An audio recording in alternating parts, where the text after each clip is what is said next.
आ गया income tax notice, परेशान नहीं हो, समझ लीजिए क्यों जारी होता है यह नोटिस। हेलो दोस्तों, welcome to my YouTube channel माँ एसोसिएट यूट्यूब चैनल में एक बार फिर से आपका स्वागत है।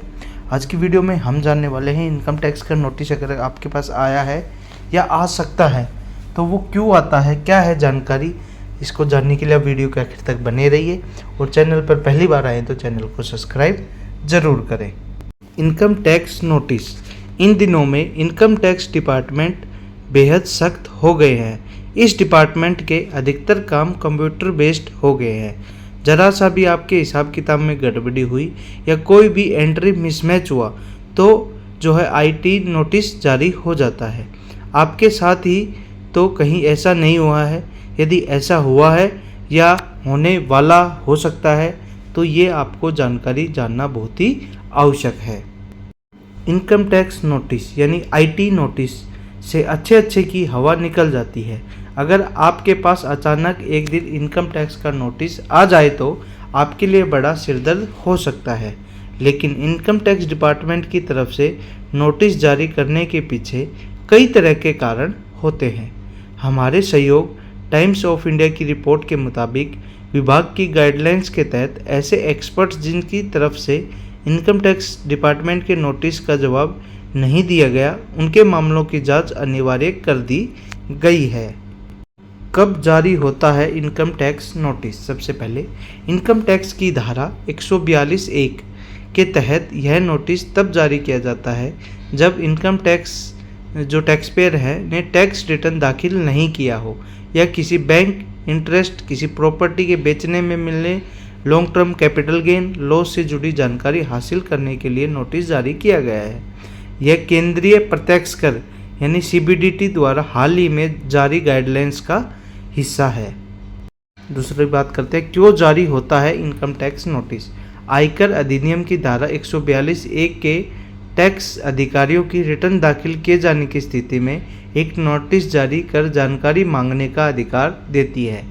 जिन मामलों में रिटर्न दाखिल नहीं किया गया हो उन्हें यह तरीके के आवश्यक जानकारी पेश करने को कहा जाता है। इसके अलावा इनमें शोषण के मामले, तलाशी व जब्ती के मामले, टैक्स इवेशन के मामले, ऐसे मामले जिसमें इंक्वायरी नोटिस के जवाब में कोई आयकर रिटर्न फाइल नहीं की गई, वो सारी चीज़ें इस नोटिस में कवर की जाती हैं। यानी कि आपने कोई चीज़, आपकी जो इनकम आपने छुपाई है या आपने वो अपने आईटीआर में नहीं दिखाई है तो ये रिटर्न जैसे ये नोटिस जारी करके आपसे वो डिटेल मांग ली जाती है। नॉन रजिस्ट्रेशन या रजिस्ट्रेशन कैंसिल करने के मामले भी शामिल होते हैं।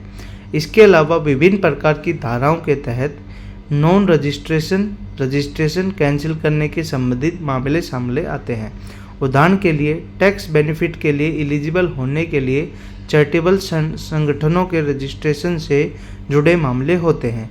इसके अलावा अगर पिछले किसी साल के टैक्स पेयर्स की इनकम में बढ़ोतरी की गई तो इनकम टैक्स रिटर्न को अनिवार्य स्क्रूटनी गाइडलाइंस के तहत लिया जाएगा।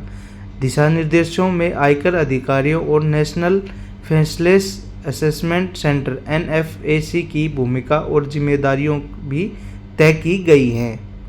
क्या है सामान्य प्रक्रिया?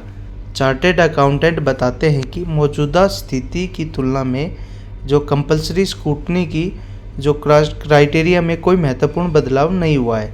गाइडलाइंस बताते हैं कि वित्तीय वर्ष 24 के दौरान दाखिल किए गए सभी आयकर रिटर्न 30 जून 2024 तक नोटिस जारी करने की समय सीमा होगी। कंपलसरी स्क्रूटनी पर सामान्य प्रक्रिया है। क्या पता लगाया जाता है कि आईटी नोटिस से इससे यह पता लगाने के लिए नियमित तौर पर जांच की जाती है कि क्या टैक्स पेयर ने इनकम टैक्स रिटर्न में सही ढंग से इनकम की घोषणा की है। इसके अलावा बकाया टैक्स का भुगतान किया है या नहीं किया है, आपने कोई टैक्स की चोरी तो नहीं कर ली है। तो ये छोटी सी जानकारी दी जाती है। दोस्तों साथियों, आशा करता हूँ वीडियो आपको अच्छी लगी होगी। अगर वीडियो आपको अच्छी लगी तो वीडियो को लाइक ज़रूर करें और अपने दोस्तों को शेयर करें और चैनल पर पहली बार आए तो चैनल को सब्सक्राइब ज़रूर करें। आज की वीडियो में इतना ही। अगर आपको कुछ पूछना है तो आप हमें कमेंट करें, तुरंत प्रभाव से उसका जो है रिप्लाई आपको दिया जाएगा। आज के लिए बस इतना ही। जय हिंद, जय भारत, धन्यवाद।